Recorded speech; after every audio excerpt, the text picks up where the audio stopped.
alegria e cumprimento a todos com a paz do Senhor. Amém. Eu estou muito feliz.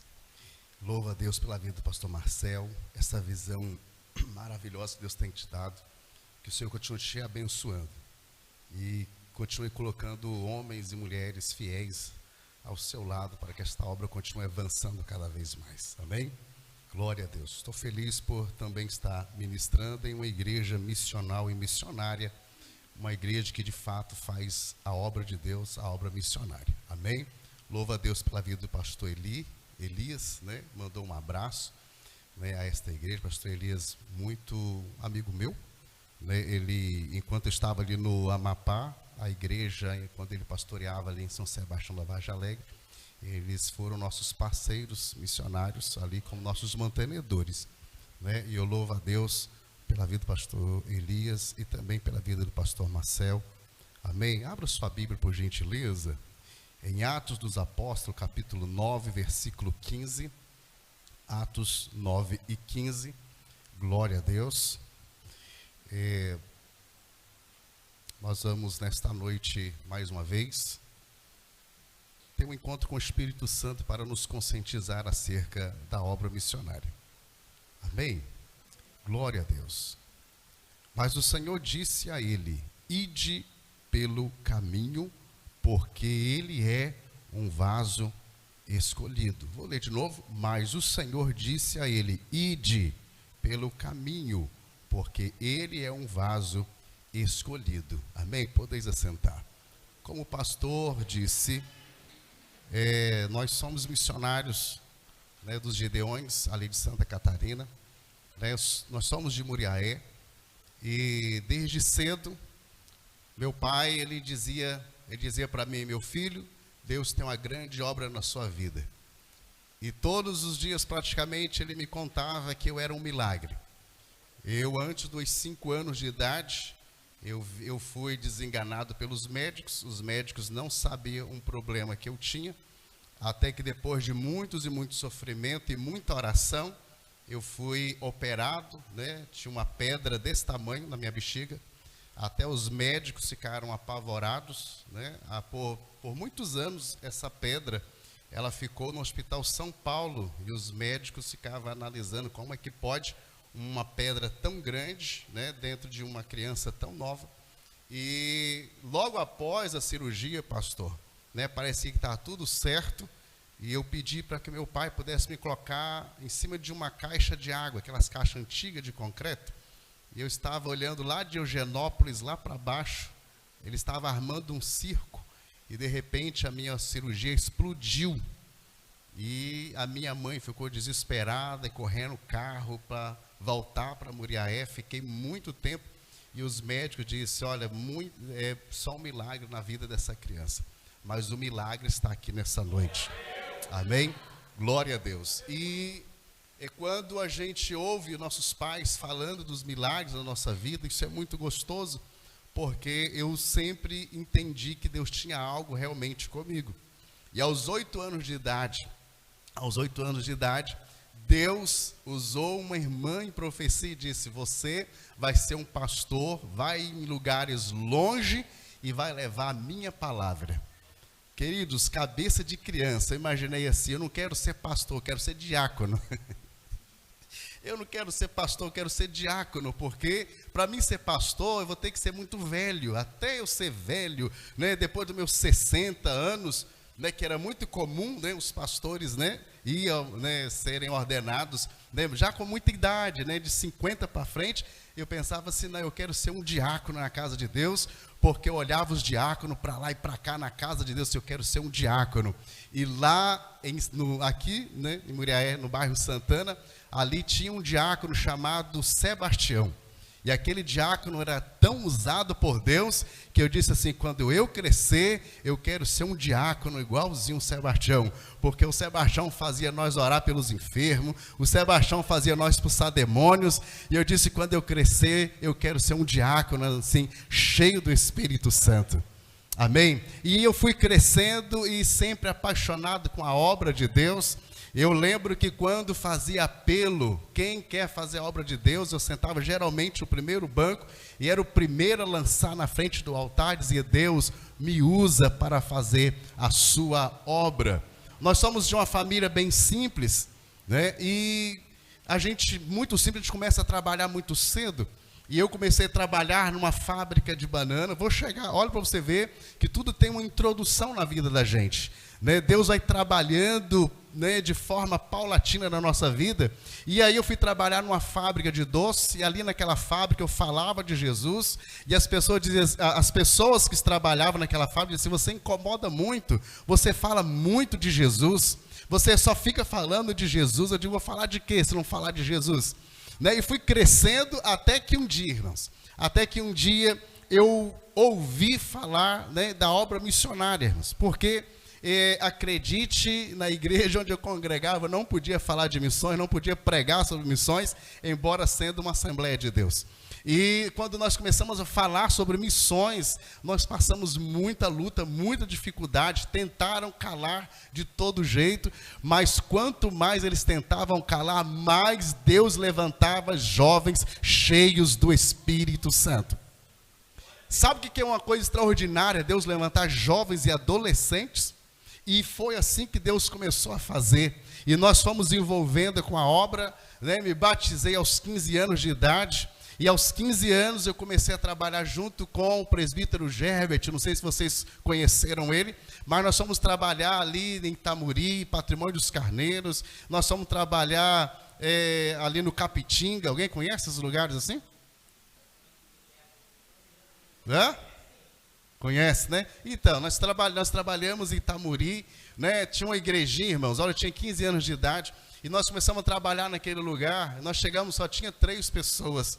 E ali nós estamos trabalhando, orando e fazendo a obra, e a igreja foi enchendo. Depois nós fomos espalhando ali para o Capitinga, Patrimônio dos Carneiros, e aquela região nós começamos a fazer a obra de Deus. E eu pensava assim: Deus, e quando é que eu vou ser diácono? E o tempo foi passando, eu fui, né, crescendo, e de repente, eu fui até Camboriú no Congresso de Missões. E chegando lá no Congresso de Missões, fui mais uma vez impactado pela presença de Deus. Eu disse: Deus, eu quero ir fazer a tua obra, eu preciso, eu quero, eu desejo fazer a tua obra.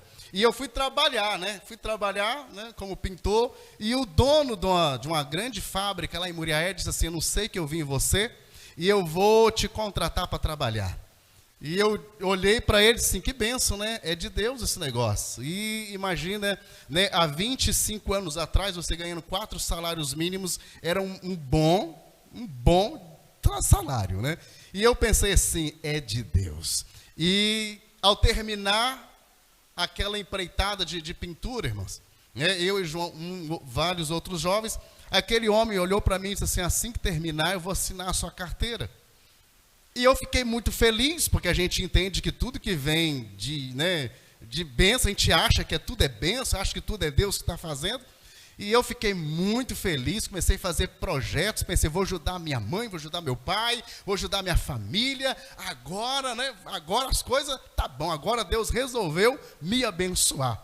E eu fui lá no Santa Terezinha, né, a minha sogra hoje, na época, né, ainda não estava nem namorando a minha esposa, né, e ela falou assim: vamos num casamento ali? Eu olhei para ela e disse assim: não sei quem é que está casando. Ela disse: vamos comigo? Eu disse: eu fui. Fui para agradar, né?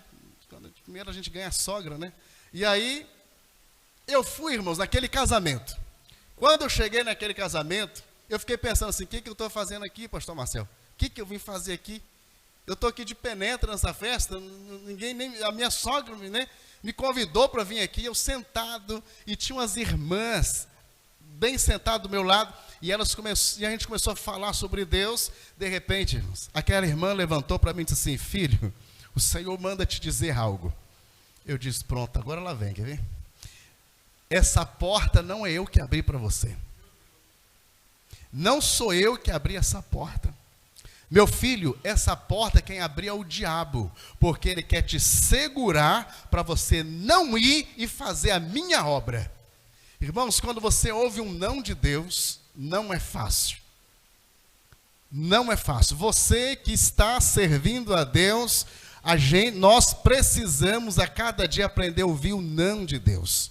O não de Deus pode doer-nos, mas o não de Deus vai te trazer bênçãos e vitória. Porque a Bíblia diz que Deus corrige o filho a quem Ele ama. E se Deus está te corrigindo é porque Ele ama você e tem um plano na sua vida. Eu não fiquei nada feliz, irmãos. Eu não fiquei nada feliz, fui para casa meio triste e eu pensei assim, meu Deus do céu, uma semana eu vou terminar o serviço e como é que eu vou fazer para falar com aquele homem? E eu fui para o monte orar, jejuei, consagrei para que Deus me desse força para que na hora eu não pudesse voltar atrás. E eu subi as escadarias, cheguei no escritório daquele homem, aquele homem olhou para mim e disse, que tá os papéis aqui para te assinar, para poder você começar amanhã, e foi falando um monte de coisa, você vai poder ajudar as pessoas, você vai poder fazer não sei o quê, você vai poder ajudar a sua casa, a sua família, você vai poder ter sua casa, sua moto, e foi falando um monte de coisa, e no meu coração dizendo assim, meu Deus, eu não posso. E ele foi falando, e eu olhei para ele e disse assim, meu amigo, ele disse assim, eu não acredito que você vai dizer isso. Eu digo, pois é, eu vou ter que recusar a sua oferta. Eu não posso aceitar. Ele disse, por que não? Eu disse, porque Deus tem um projeto comigo e eu não posso aceitar a sua proposta. Aí eu entendi que era o diabo que estava mesmo, porque ele olhou para mim e disse assim, com o dinheiro que você recebe, você pode mandar alguém no seu lugar. Aí eu entendi, falei assim, é o Satanás mesmo, é o diabo. E olha, que eu estava quase enganado, eu disse, muito obrigado pela proposta que você fez, mas eu não posso, e muito obrigado, e deixa eu ir embora antes que, a gente humano, eu saí e fui embora. Irmãos, ele me ficou me xingando o tempo todo, eu peguei minha bicicletinha velha, fui para casa, depois disso passei um tempão sem trabalhar, passando uma luta terrível, mas eu estava ali dizendo, Deus sabe o que faz. Quando você entrega sua vida para Jesus, não tem como tomar de volta. E Deus foi trabalhando, eu peguei uma carta, escrevi para se inscrever em Camanducaia, Monte Verde, Minas Gerais, no CEM, Centro Evangelístico de Missões. Eu escrevi a carta, tenho certeza que eu coloquei o endereço certo. A minha carta foi para lá em Camboriú. Sabe como é que Deus faz, né? Quando Ele quer, irmãos, Ele faz do jeito que Ele quer. Ele faz o carteiro entender o endereço errado. E de repente alguém me liga de Camboriú e disse, olha, sua vaga aqui já está reservada. Eu disse, meu Deus, mas como assim? Já está reservada. Teve um dia e passou-se uns tempos, alguns dias, eu comecei a ficar meio cansado, meio atribulado. E Deus disse assim, olha, tem uma obra com você. E vai ser rápido. Ele disse assim, olha, primeiro, você vai trabalhar um mês naquela padaria tal. Cheguei lá, irmãos, falei assim, eu quero trabalhar. Ele disse, começa amanhã. Comecei a trabalhar naquela padaria, nós deixamos ali 5 pessoas convertidas. Aí Deus disse, agora você volta lá para a fábrica de doce, que eu tenho uma obra com você lá também muito rápido. Fui trabalhar na fábrica de doce, e ali na fábrica de doce, nós praticamente abrimos uma igreja. Tinha, sabe aqueles jovens, que estavam, uns afastados de Deus, outros sem conhecer o Evangelho, pessoas, aqueles jovens perturbados, envolvidos com feitiçaria, envolvidos com crime.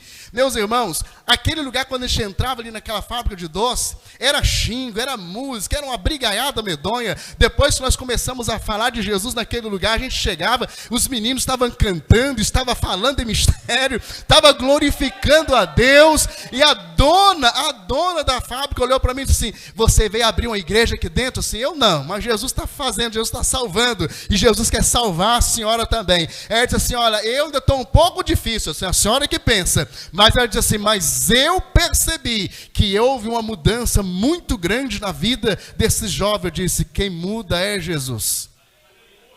Deus só chama quem trabalha.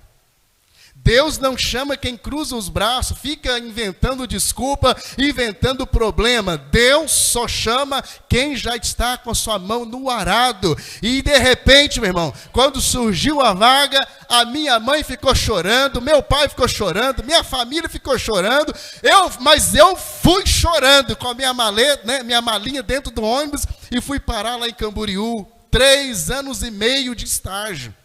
Pensa num estágio tremendo. Ali não se forma só missionário, mas se forma homens também. E de repente, pastor Cisino, num congresso dos Gideões, né? Aquele congresso que vai mais de 150 mil pessoas, ele olhou para mim assim, você sabe falar espanhol? Eu disse, arrasta um pouco. Ele disse, dobra o teu joelho aí. Já estava casado, né? Eu fiquei no estágio, minha esposa, né, a minha noiva aqui em Muriaé, e a gente conversava por carta e telefone, e de repente nós casamos, Deus providenciou todas as coisas. Aí o pastor disse, você vai para a Argentina. Eu disse, amém, vou sim. Começamos a armar a mala para ir para a Argentina, um lugar frio, irmãos. 3 meses depois, ele passando no pátio da igreja, pastor Marcelo, ele no carro, ele abaixou o vidro assim, Josafá? Eu disse, pois não, pastor Cezino. Ele disse, não vai para a Argentina mais não. Eu disse, para onde eu vou? Você vai para o Amapá. Eu disse, meu Deus, mas que diferença, né? Da Argentina para o Amapá. Irmãos, eu até pensava que eu iria trabalhar no Amazonas, mas nunca pensei em ir trabalhar no Amapá. E quando eu comecei a arrumar as coisas para ir para o Amapá, o meu amigo, que é amapaense, que voltou junto comigo, ele olhou para mim e disse, não come nada durante a viagem, porque a minha família está preparando um banquete. E eu já tinha ouvido falar do Amapá, estudei sobre o Amapá, né, fui ver, né, mapeei espiritualmente, chorei pelo Amapá, já que eu estava indo para lá. E o meu amigo amapaense olhou para mim e disse, não come nada, porque tem um banquete em casa esperando. Banquete na cabeça de mineiro, como é que é? Isso. Cabeça de mineiro, saindo de Santa Catarina, ele também ficou, né, 2 anos e meio em Santa Catarina, aprendeu a comer churrasco, aprendeu a comer, né, aquelas tortas gostosas. E eu pensei assim, não, realmente, a gente já não tinha dinheiro para comprar muita coisa. E ele já disse assim, não coma nada que tem um banquete em casa. Nós ficamos 7 horas esperando a troca de avião em São Paulo. Uma fome miserável. Uma vontade de comer insuportável. Ele disse, não coma nada, porque tem um banquete lá em casa esperando para a gente. Eu saí para lá de fora, não aguentei, comi um hambúrguer, a minha esposa também, e aí fomos embora, chegamos no Amapá, era 3 horas da manhã, 7 de setembro de 2004, 3 horas da manhã. Quando o avião aterrissou em Macapá, eu pensei assim, não é tão quente não? Falaram que era muito quente, olha, está até mais fresquinho. O estômago colado lá nas costas, uma fome terrível. Quando nós chegamos, que nós tiramos, né, julgamos a mala, sentamos na mesa, tinha um balde desse tamanho, um negócio preto dentro, um negócio desse tamanho de arroz, mais uma travessa desse tamanho daquela farinha grossa. Tem algum nordestino aqui? Tem que ter, não tem não? Não tem nenhum no Nordeste, não? Meu Deus, manda nordestino para cá, Jesus. Aí, sentei, 2 peixinhos desse tamanho frito, uma serra de camarão com casca. Ele sentou, brilhou o olho, e eu procurando, cadê o banquete? Meu Deus, cadê o banquete? Cadê o banquete? Não tem nada de banquete, uma fome terrível. E ele já sentou na mesa e começou. Pegou aquela cuia daquele negócio preto, botou e colocou farinha e comeu. E a velocidade que ele descascava o camarão, e eu olhava para ele e pensava assim, meu Deus, isso porque é meu companheiro. Eu peguei aquele negócio gelado, botei em cima do macarrão, coloquei arroz, misturei. Quando eu comi, eu pensei, misericórdia, que é isso? Eu pensava que eles comiam, era feijão gelado. Aí fui descobrir que era o açaí. Uma tigela de açaí. O que é um banquete para um amapaense, irmãos? Açaí e camarão. Tudo que eu não gostava. Eu, com aquela tristeza, tirando o espinho para dar carne para minha esposa, pensei, meu Deus, por que eu vim fazer?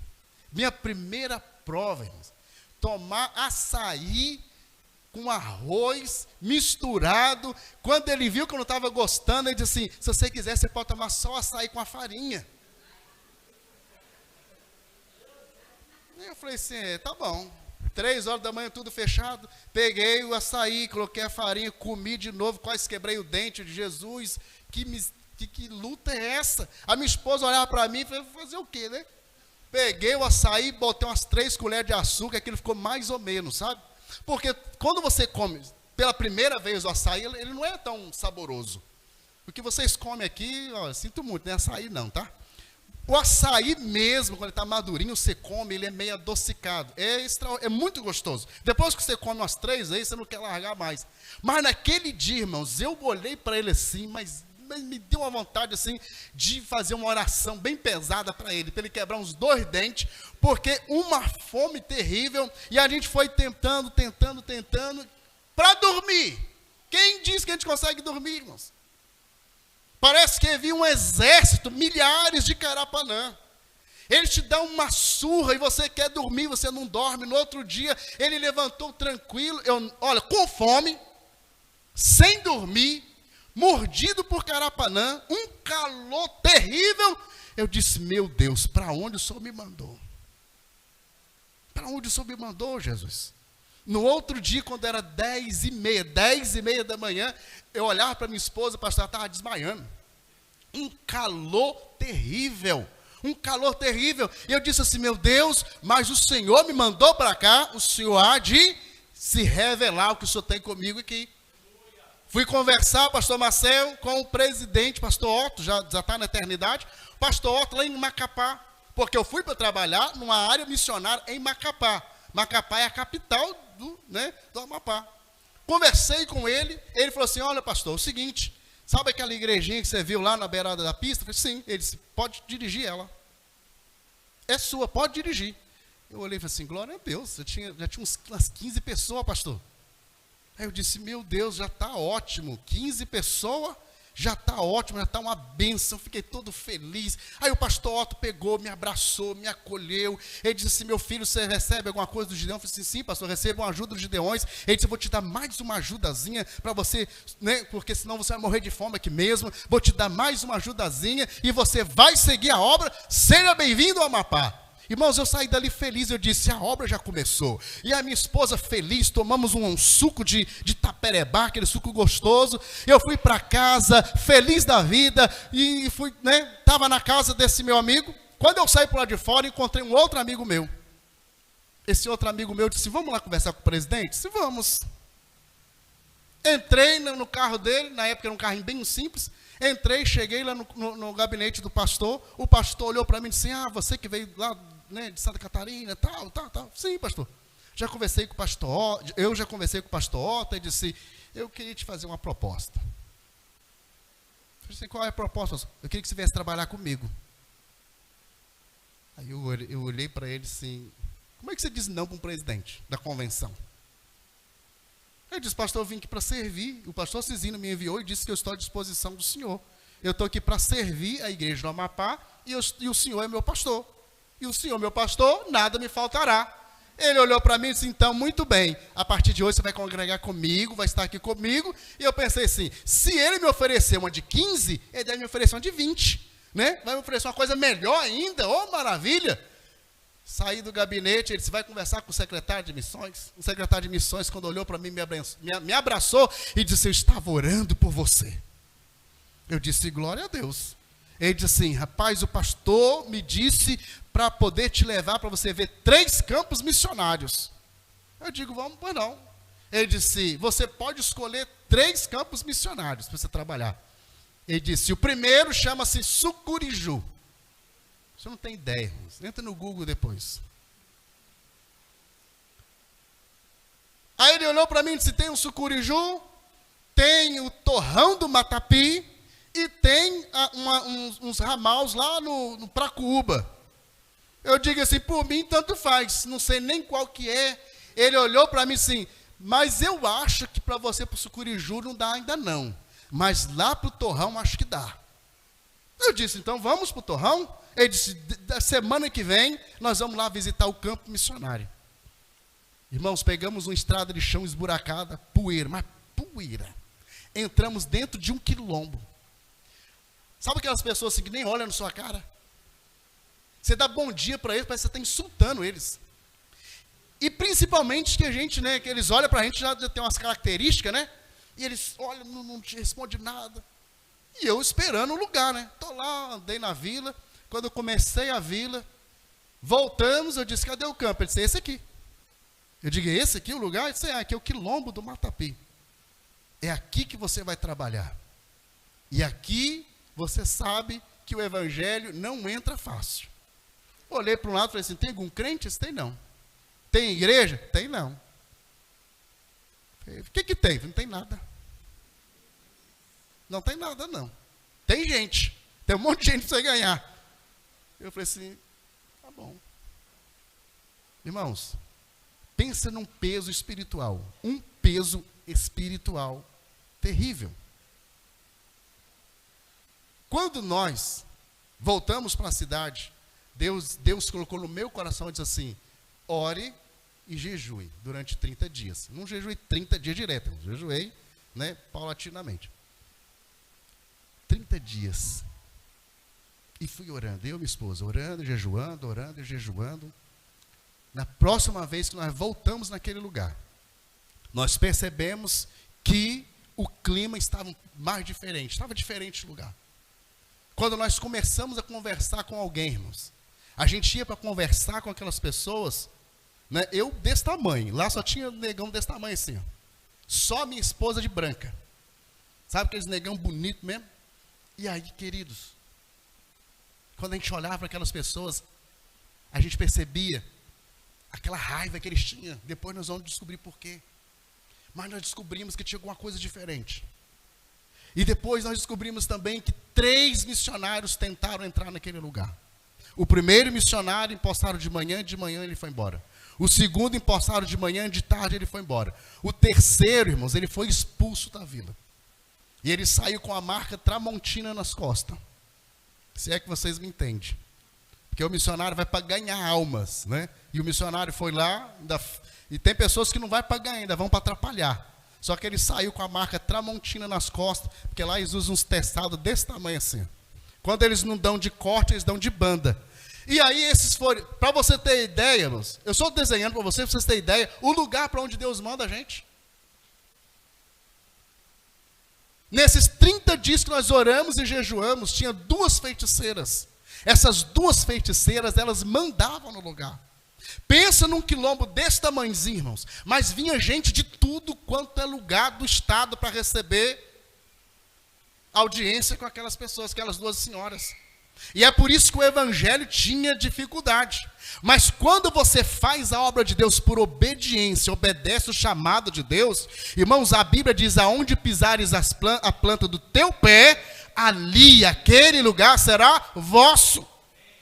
Deus já começou a tirar os atrapalhos. Eu digo que quando o diabo cochilou, Deus entrou, tirou os 2 empecilhos e disse, meu filho, pode ir, porque quando ele te manda ir, irmãos, é porque ele já foi na sua frente. Quando Deus disse a Ananias, vai até Saulo, Ananias disse, mas ele é assim, assado. Resumindo, eu não quero ir. Deus disse, ide, vai, porque ele é para mim um vaso escolhido.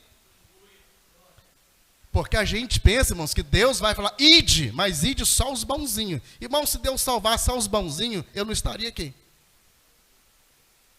É por isso que ele disse, ide por todo mundo e pregai o evangelho a toda criatura. Jesus, ele disse, aquele que vem a mim de maneira nenhuma, vinde a mim todos que estáis cansados e oprimidos, e eu vos aliviarei. A Bíblia diz que Deus não faz acepção de pessoas.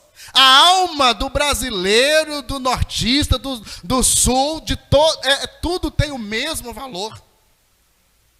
E de repente, nós conseguimos uma caixa de som emprestada, microfone emprestado, e no dia da minha posse, naquele lugar, pastor, sabe onde foi? Debaixo de uma amendoeira. Por quê? Porque não tinha lugar para congregar, não tinha lugar para construir. Ninguém queria receber o evangelho. Debaixo de uma amendoeira, uma caixa de som emprestado, microfone emprestado, no meio da poeira, o secretário de missões, ele olhou para mim, para minha esposa, e disse assim, Deus abençoe esse casal corajoso que o senhor trouxe lá do sul, para fazer uma grande obra, abençoa eles, amém. Montou no carro e foi embora. Eu fiquei olhando e disse, meu Deus, nem um secretário de missões quer me ajudar aqui. Mas nós começamos o trabalho, irmãos. A gente fazia o culto desse lado da vila, eles fechavam a casa e ia tudo para o outro lado. A gente fazia culto nesse lado aqui, eles fechavam e ia tudo para o outro lado. E assim durante vários meses, eu pregava, minha esposa cantava, ela pregava e eu cantava, e a gente foi ali se esforçando, e tem hora, né, que aí eu olhei e disse, Deus, o que é isso? Nós até alugamos a casa, e para nós alugar a casa, o Espírito Santo assim, não fala que é para crente, senão eles não alugam. Porque quilombo não aluga, não empresta e não dá terreno para pessoas que não é do quilombo. E como que você vai para um lugar desse? Como é que você vai construir igreja? Aí Deus disse, não fala. Para mim alugar uma casinha, irmãos, 3 por 2, tinha 2,5 de altura. Já faz calor, telha brasilite, parecia uma sauna. Estava toda quebrada, era a única casinha da vida que estava disponível, toda quebrada. Nós tivemos que remendar a casa, tivemos que tirar um monte de cobra, tirar um monte de coisa. Resumindo, conseguimos alugar a casa, porque a mulher perguntou assim, o que você vai fazer? Eu disse, eu vou criar ovelha. Ela disse, mas criar ovelha? Eu disse, vou. Ela disse, não, aí você está errado, aí cria búfalo.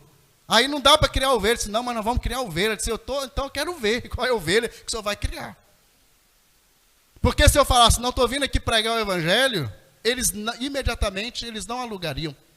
Alugamos a casa, fazemos os cultos, começamos a pregar, pregamos. Pregamos até cansar, e um dia eu gritei lá no meio da poeira, disse, Deus, por que me trouxeste neste lugar? Irmãos, e Deus ouviu. Deus disse assim, eu estava só esperando, meu filho, a semente está sendo semeada, dá um tempinho que a semente vai começar a brotar. De repente, estava lá um irmão Pedro, o irmão Pedro olhou para mim, olhei para ele e disse, quero falar de Jesus para o senhor. Ele tentou correr, eu corri atrás dele, comecei a falar de Jesus, ele aceitou Jesus, a esposa dele aceitou Jesus, e as filhas dele aceitou Jesus. Quando nós começamos a tirar as coisas, né, que a gente foi desmontando aos poucos, né, a nossa pouca bagagem que nós levamos, nós colocamos uma foto do nosso casamento pendurado na parede. Uma criança de 9 anos chegou, olhou da janela e disse assim, que bonito, a senhora casou? Ela disse, minha esposa, sim. Tem casamento aqui na vila? Não, aqui não tem casamento, nunca vi um casamento aqui. Lembra daquela denúncia que fizeram lá do Marajó? É aquela realidade que a gente vive dentro do quilombo até hoje. Você chega numa casa, tem 6, 7 filhos, cada um de um pai. Às vezes até a mãe é diferente. É daquele jeito, irmãos. Porque as pessoas sem Jesus, elas são escravizadas. Mas o evangelho tem o poder de mudar, de transformar de forma extraordinária. Aquela criança olhou e disse assim, não, eu nunca vi um casamento, que linda que já está de noiva. Ela perguntou para minha esposa assim, o que a senhora veio fazer aqui?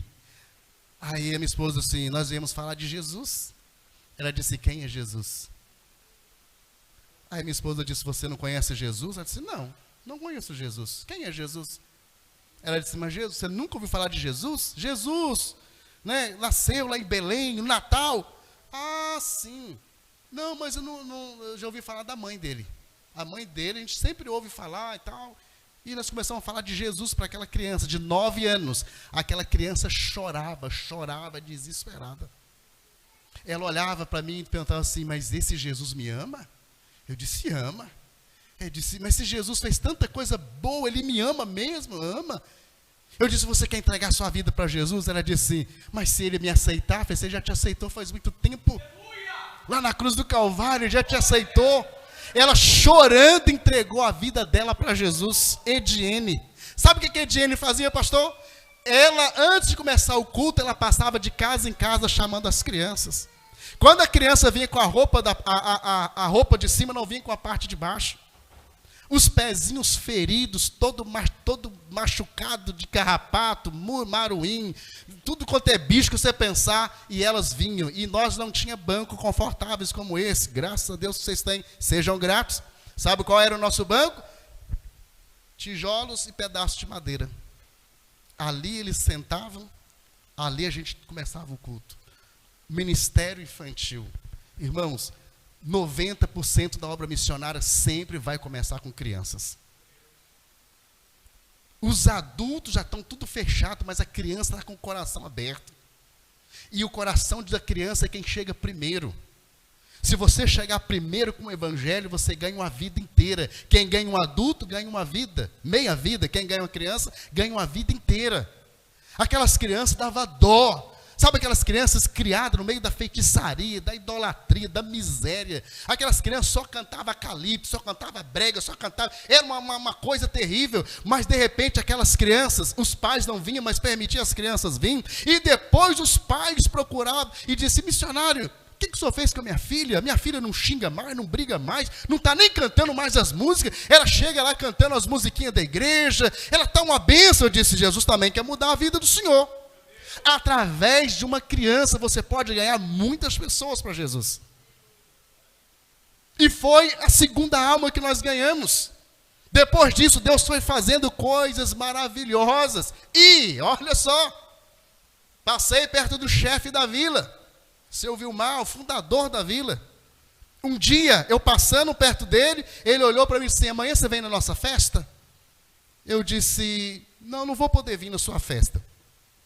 Ele olhou para mim e disse: mas você deveria vir, porque você vai ver uma coisa muito bacana acontecer. Eu disse: que coisa? Ele disse assim: é porque lá manifesta uma menininha. Era uma senhora que incorporava, né, uma entidade, e a mulher, que era uma senhora, se passava por criança, ficava lá fazendo coisas de criança e falando o passado, né, da vida de todo mundo. Era tipo uma adivinhadora. E aquilo era o espetáculo. E eu nem sabia disso. De repente ele me convidou para isso, quando ele falou assim: porque desce uma entidade, irmãos. Mas eu fiquei com uma raiva, pastor. Eu disse: já saiu 2. E esse terceiro está perdido aqui. Eu digo, quando eu percebi, eu olhei para ele e disse assim: não vai descer. Ele olhou para mim e disse assim: vai descer. Eu disse: não vai descer. De repente chegaram um monte de caixa de som, que eles foram fazer o marabaixo. Marabaixo é uma macumba disfarçada, entendeu? Para quem tem visão espiritual. Irmãos, na missiologia a gente estuda isso. Existe muita cultura, muito pecado disfarçado de cultura.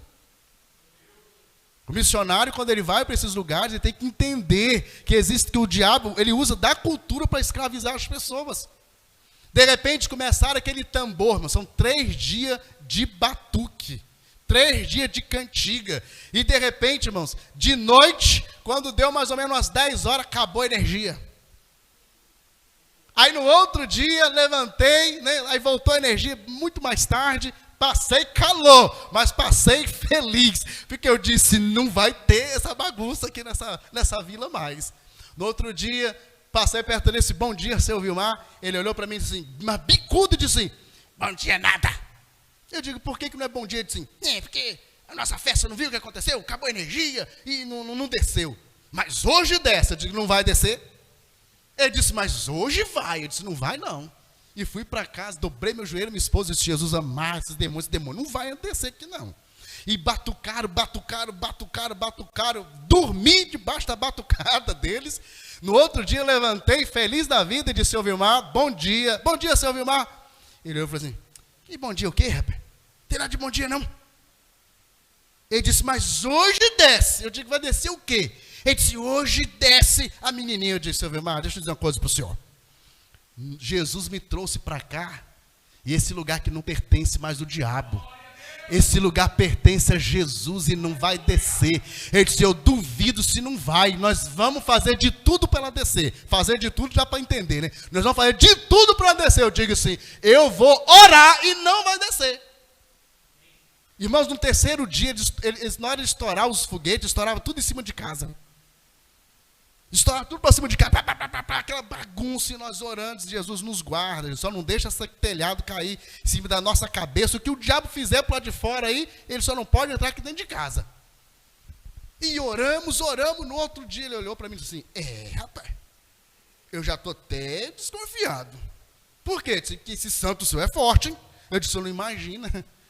Eu não imagino o quanto ela é forte. E vou dizer para o senhor: ela não desceu antes de ontem, nem ontem, nem hoje, nunca mais, seu Vilmar. Sabe por quê?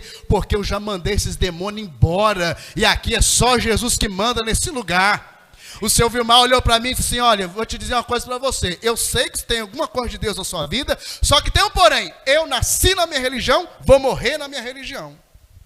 Eu disse para ele assim, aí já é com Jesus. Porque eu estou aqui para semear, eu não estou aqui para salvar. Agora é o Senhor com Jesus. O Senhor está fazendo esse desafio? Vou morrer na minha religião. Eu digo, tudo bem, Deus sabe o que faz e vou continuar sendo amigo do Senhor e orando pelo Senhor. Ele disse, tudo bem. Segui mais para frente, tinha uma casa lá, irmãos, que eu passava, tinha assim, proibido gente da crença. Já estava dizendo, não entra aqui, não é bem-vindo. Mas todo dia eu passava e disse, bom dia, São Francisco. Ele olhava para mim assim, um baixinho, invocado, e olhava para mim, não falava nada. Depois ele me disse que deu vontade, muitas vezes, de me jogar umas pedras. Ele ficava com muita raiva, mas teve um dia, irmão, que eu estava pregando debaixo do meu pé de caju. E naquele dia eu estava pingando azeite. E preguei. Eu, minha esposa, mais umas 7 crianças, o irmão Pedro e a esposa dele. E eu pregando o evangelho, pregando. E de repente terminamos o culto. No outro dia de manhã, eu fiz questão, né? Bom dia, seu Francisco. Ele olhou para mim, bom dia. Eu digo, opa, alguma coisa mudou? Me deu bom dia? Aí eu virei e falei assim, oi, seu Francisco. Ele disse, missionário, você pode vir aqui na minha varanda? Disse, vou, né? Sentei numa cadeirinha velha, ele sentado de um lado, eu do outro, uma cadeira velha, aquelas mesa bem velhinha. Ele olhou para mim e falou assim, o que foi aquilo ontem? Eu falei assim, mas ontem? Ele disse, o que foi ontem? Aí eu pensei comigo assim, mas ontem o time dele estava jogando. E pensa num camarada assim que ele esquecia até de Jesus. O time dele, né? E era o dia que ele estava assistindo o time dele. Aí eu, quando ele perguntou assim, o que foi aquilo? Eu pensei assim, mas o culto, né, foi durante, né, o futebol dele. Aí ele pegou e falou assim, missionário, eu não sei, eu abri a janela. Quando eu abri a janela, uma voz começou a entrar dentro da minha casa. E eu comecei a sentir um negócio dentro de mim, assim, que eu nunca senti na minha vida.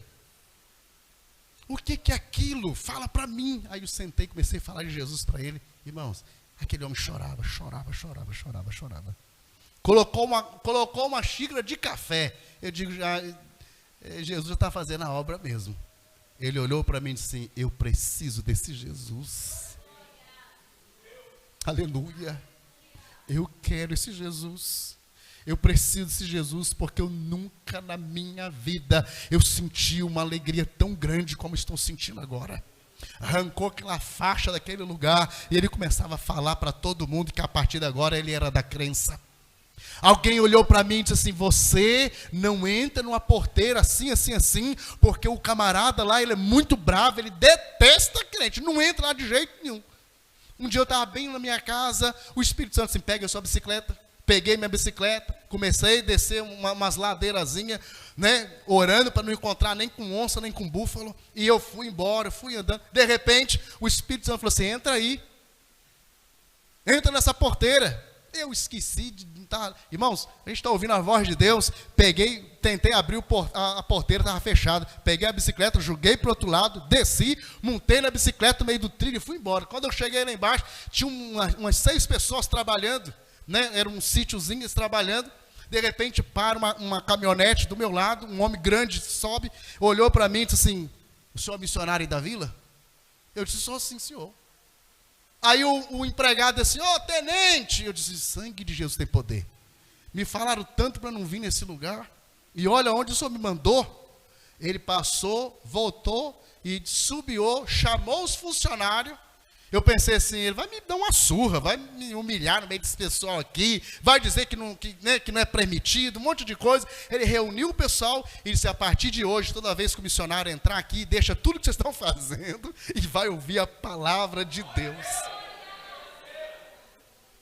Eu olhei e falei assim, Jesus só vem na frente mesmo. Quando Jesus se vai, Jesus já estava indo já há muito tempo na minha frente. Fiz o culto. Me abençoou, me deu um bocado de iogurte, me deu fruta, me deu um monte de coisa. Fui para casa feliz da vida, com 2 sacolas de verdura. Cheguei em casa, comemos.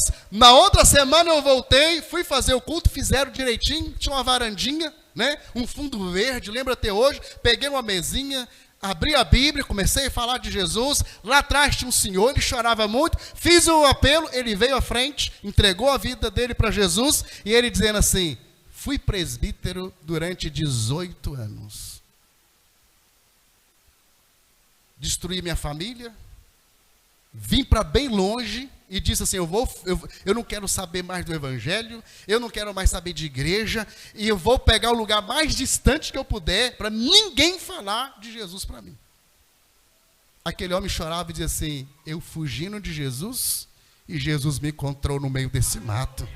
Eu vou voltar para minha casa, estou voltando para Jesus, vou voltar para minha casa, se a minha família me receber, eu vou unir a minha família, senão eu vou continuar servindo a Jesus, porque Jesus me encontrou. Muitas das vezes o Espírito Santo fala para você, fala de Jesus para essa pessoa, e você pensa, é coisa da minha cabeça. Não é coisa da sua cabeça, é coisa do céu. Deus está dizendo, vai, fale de Jesus. Sabe aquelas pessoas que a sociedade não dá nada para ela? Exatamente o papel da igreja. A igreja precisa ser relevante. A igreja precisa cumprir o seu papel. Nós fomos chamados para ganhar almas para Jesus. E esse fogo não pode se apagar. Esse fogo precisa arder na nossa vida a cada dia, para que esse evangelho continue sendo pregado. Fomos fazer um culto, não teve culto, ficamos 2 horas expulsando demônios de um rapaz. 2 horas. E a gente orava, expulsava, e saía mancado, manifestava mancado. Eu estava cansado. Enfiei debaixo, do lado de um fogão de lenha, no meio da cinza. Eu disse, Jesus, estou cansado. Eu estou cansado, tem 2 horas, estava todo suado. Eu disse, Jesus, estou cansado. E esse demônio... O que está arrumando aqui? Está me cansando. Jesus, eu vou levantar daqui, Jesus. E esse demônio vai embora agora, não sei quantos tem, mas vai embora. Aí eu levantei, cheguei perto daquele moço, eu e minha esposa, oramos, ele caiu por terra, levantou e disse, quero aceitar Jesus como Salvador. Ele disse assim, olha, enquanto o senhor toma água, ele foi, preparou um café, deitou na rede dele, ele balançava na rede cantando sobre Jesus. Chegou o genro dele, ele começou a falar de Jesus para o genro dele. De repente a nora dele chegou, falamos de Jesus para ela aceitou Jesus, o genro aceitou Jesus, e Jesus foi fazendo coisa extraordinária. Nós sonhamos em construir lá dentro do Quilombo, sabe o quê? Um centro de recuperação. O centro de recuperação está lá hoje, funcionando, tem várias pessoas recuperando de drogas e álcool, no lugar onde as pessoas olhavam e diziam, nunca vai dar certo. Não vai dar certo. Não tinha igreja. E aí, para a gente conseguir um terreno, Jesus salvou um rapaz que era do Quilombo, vendeu um terreno para a igreja. Começamos a construir a igreja. Hoje nós temos uma igreja lá, quase do tamanho dessa, lá dentro do Quilombo. Sabe o senhor Vilmar? Disse que ele ia morrer na religião dele. Construímos, ganhamos muita alma para Jesus naquele lugar. Resumindo, a convenção disse, agora você vai trabalhar em outro lugar. Fui para outro lugar. O missionário que foi para o Torrão do Matapi, tentou me ligar, não conseguiu. E ele me narrou o seguinte, que o senhor Vilmar deu uns piripaque no coração dele, e ele foi internado. Chegou lá no hospital, deu algumas paradas cardíacas, voltou, e de repente ele olhou para a mulher dele, disse, Maria, eu lembro que o missionário disse, se eu morrer sem Jesus, eu vou para o inferno. E eu não quero ir, não. Ela disse, uai, Vilmar, agora que você quer saber disso? Ele disse, ó, mas eu estou vivo. Ele disse, enquanto eu estiver vivo, eu tenho esperança, e eu não quero ir para o inferno, não, porque eu ouvi ele falar tanto bem de Jesus. Ele falou tanto de Jesus, falou do céu, falou da eternidade. E sabe de uma coisa? Se eu morrer sem Jesus, eu vou para o inferno. Mas eu não quero morrer, eu não quero ir para o inferno. Chama o missionário, tentaram ligar de todo jeito, não conseguiram. Aí o Daniel veio, que era o missionário que me sucedeu. Ele disse, pois não, senhor Vilmar. Ele disse, eu fiz uma promessa que eu ia morrer na minha religião. Mas eu quero dizer que eu estou desfazendo a minha promessa. E se Jesus me quiser. Aleluia. Olha a simplicidade, ele disse assim, claro que eu vivi tanto tempo sem Jesus. Se ele não me quiser, ele tem razão.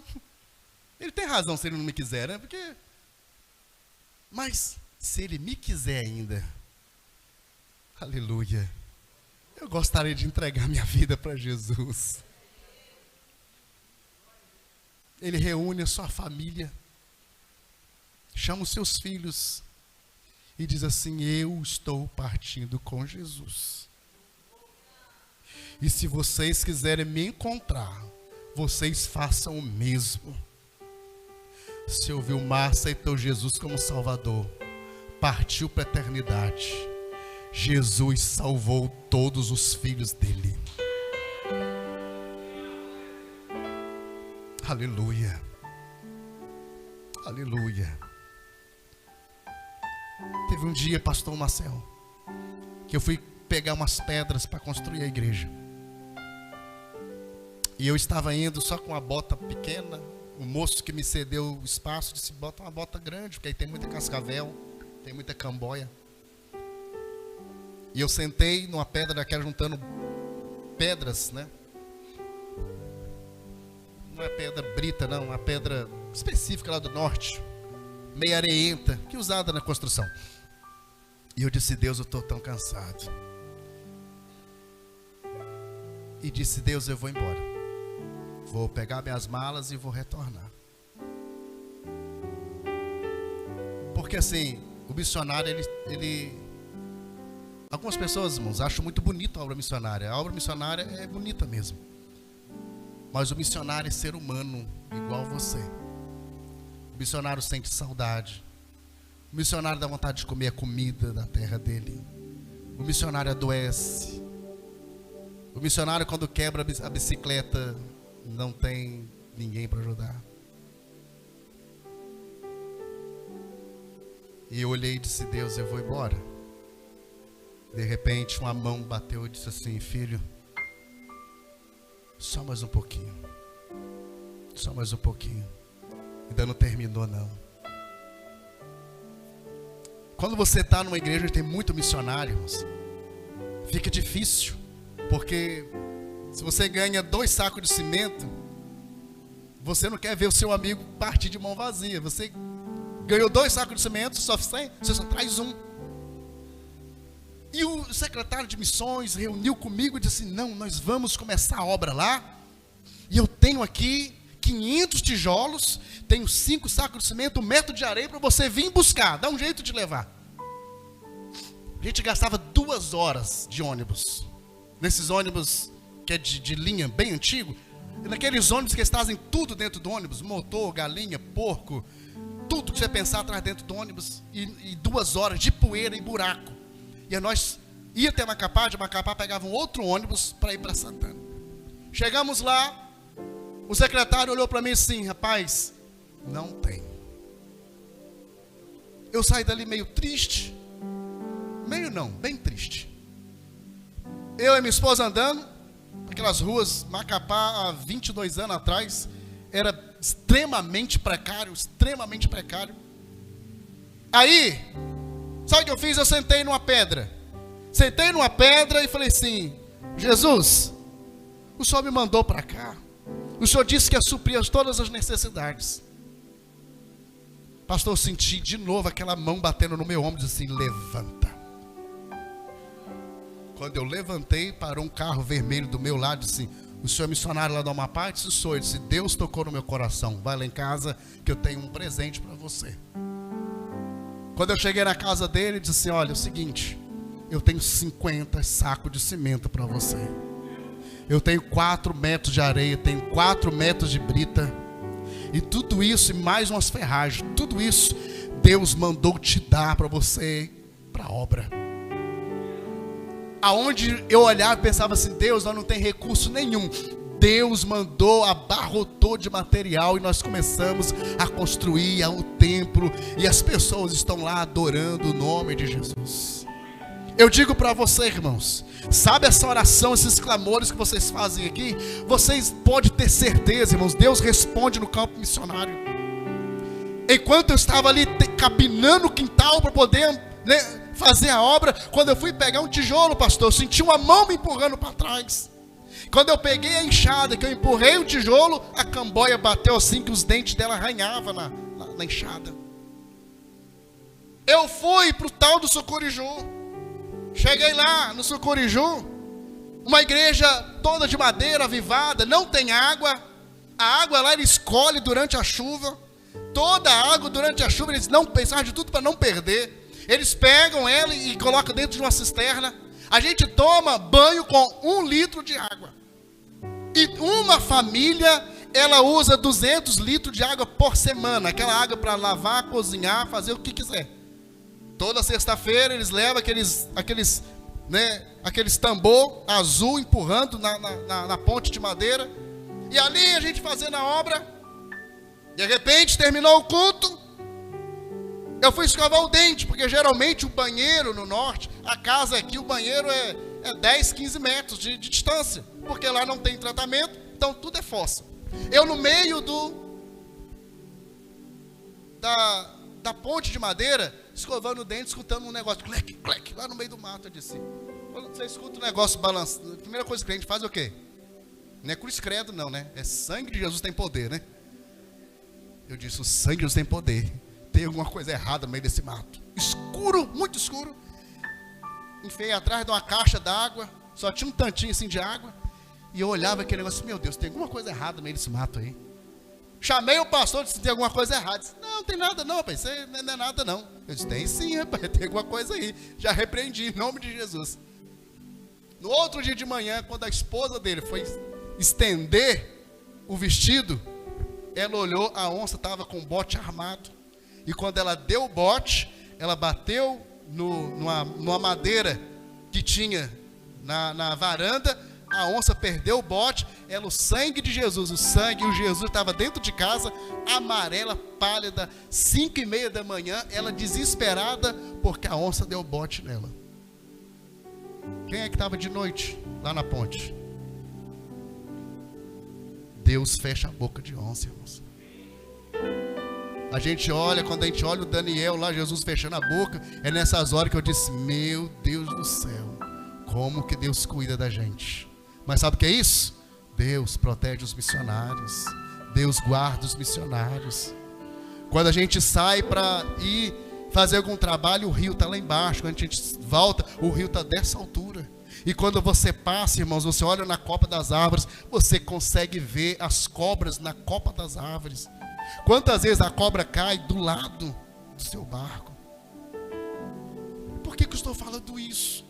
Para que você entenda que tem gente doando a sua vida em prol da obra. E tem gente que reclama. Tem gente que acha muito uma chuvazinha vir na igreja. Tem gente que acha muito ficar 1 hora, 2 horas sentado num banco desse. Eu fui pregar dentro de uma tribo indígena. O culto começa às 6 horas da tarde, termina 2 horas da manhã. E quando a gente sai de lá, os índios dizem assim, mas está cedo ainda. E eles têm que remar de volta. Você vai pregar em qualquer comunidade daquela, irmãos, as pessoas remam 2 horas de barco. 2 horas para ir, 2h30 para voltar. Termina o culto 10 horas, pastor Maciel disse, mas está tão bom, por que acabou? Estava tão gostoso. Aí eu penso assim, meu Deus, eu estou num catraio, né? Que tem um motorzinho. Eu vou demorar umas 4 horas para chegar em casa, mas eu vou sentado e o motorzinho vai empurrando, né? E o irmão vai remar 2 horas. Tem gente que... Sabe o que é isso, irmãos? Amor, paixão pela obra, ama estar na presença de Deus. Espero que o Espírito Santo tenha falado um pouco no teu coração. Espero que você possa entender que assim como Deus disse para Ananias, e Ananias deu desculpa, quem sabe você está dando desculpa também. Quem sabe você tem até um chamado missionário para ir às nações e você fica inventando desculpa, questionando, e Deus está dizendo, vai, pode ir, porque eu estou contigo. Esta igreja, sabe, quando o pastor está falando aqui que ele apoia os missionários, tem uns projetos aqui dentro, eu fico imaginando, Deus, levanta mais pastor, desse jeito, com essa chamada. A gente não pode simplesmente cruzar os braços. Tem coisas grandes, a Bíblia diz que o inverno passou e existe muita terra para conquistar. Imagina o Miraí todinho, não vai caber aqui dentro. Mas o projeto de Deus é fazer essa igreja crescer cada vez mais. E a obra missionária não é realizada sozinho. São pessoas que se unem, joelhos que se dobram, mãos que se unem, orações que sobem, oferta que sobe. E Deus vai abençoando e abençoando cada vez mais. Deus abençoe a sua vida, pastor. Obrigado pela oportunidade, é muito bom falar de missões. É muito gostoso, tá bom? Só para quebrar o protocolo, se o pastor me permite, tem um livrinho aqui, né? Saiu do forno agora, não é meu, do meu cunhado, né? O meu ainda está saindo ainda. Ele falou assim, pastor, oferece lá, se alguém quiser abençoar a obra, tá? Ele não é esses livros requentados de chat GPT, não, é estudo bíblico, Nazireu na Babilônia, um livro extraordinário. Se você quiser aprender sobre ser fiel no meio das lutas, dificuldades, adquira. Tá bom? É só R$50 e você vai abençoar o ministério dele. Pastor, muito obrigado. Deus abençoe.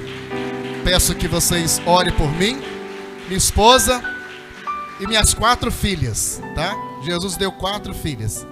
Depois eu digo para você, irmãos, o médico disse que minha esposa era estéril. Nós temos 4 meninas. Para você ver que o Deus que a gente serve é Deus grande. Amém, meus amados.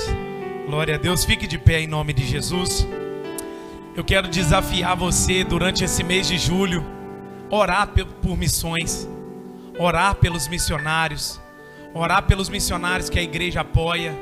Eu tenho certeza que esse espírito missionário será despertado na sua alma para interceder, ofertar em nome de Jesus. Deus abençoe o missionário Josafá.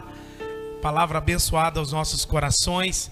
Irmãos, semana que vem, na quinta-feira, a pastora Késia estará aqui. Ela é da Metodista Central, pastora das crianças da Metodista Central, também faz missões, uma bênção. E ela estará aqui ministrando a palavra do Senhor. Seja conosco em nome de Jesus.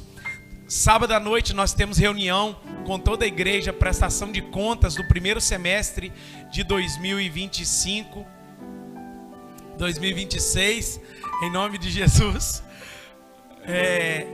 Eu quero convidar você, irmão, a estar aqui com a gente, em nome de Jesus. Você que é membro da igreja, nós estaremos tendo uma reunião abençoada. Depois, logo após a reunião, nós vamos ter uma noite de caldo aí, em nome de Jesus. Você só precisa confirmar presença lá pelo aplicativo, em nome de Jesus. Domingo pela manhã nós temos escola bíblica dominical, amém? Às 9 horas da manhã. E domingo à noite nós teremos culto às 19h30. Pastor Wesley Yu vai estar ministrando a palavra do Senhor aqui. Chamei um concorrente forte para o Brasil. Brincadeira, irmãos. O que acontece? O pastor Wesley Yu me ligou há um tempo e disse que estaria passando por aqui num retorno de uma viagem, de uma agenda, e falou que estaria disponível. Eu falei, não, pastor, pode então pregar. Então nós cremos aí, em nome de Jesus, que o Brasil vai ganhar da Noruega 2-0 mesmo no tempo normal, e depois os irmãos estarão aqui em nome de Jesus, amém? Glória a Deus. E se não ganhar, você vem assim mesmo, irmão, chorando, mas dando glória. Amém? Deus abençoe a sua vida, feche os seus olhos. Pai, muito obrigado, Senhor. Muito obrigado por essa palavra aos nossos corações. Muito obrigado, Senhor, porque fomos despertados, ó Pai. Porque a Tua palavra diz que os campos estão brancos. E a Tua palavra também nos diz que nós precisamos orar ao Senhor da seara, para que envie trabalhadores para a seara. Envie, Senhor, ceifeiros. Levanta obreiros, levanta homens de Deus nessa cidade. Tua palavra nos ensina em Jerusalém, Judéia, Samaria e até os confins da terra, para que possamos anunciar Cristo Jesus, aquele que morreu na cruz do Calvário para nos salvar. Obrigado pela vida do teu servo, que trouxe essa palavra aos nossos corações, esses testemunhos de edificação. Continue abençoando o teu filho, o ministério, a casa, a família dele, para a glória e louvor do teu nome. Assim, Deus, guarda o teu povo, em nome de Jesus. Que o grande amor de Deus Pai, a graça salvífica de nosso Senhor e Salvador Jesus Cristo, a doce comunhão e consolação do Espírito Santo de Deus, seja com todos vocês e com todo o povo espalhado sobre a face da terra. E a igreja diz: Deus abençoe e aplauda o nome do Senhor. Está encerrado em nome de Jesus.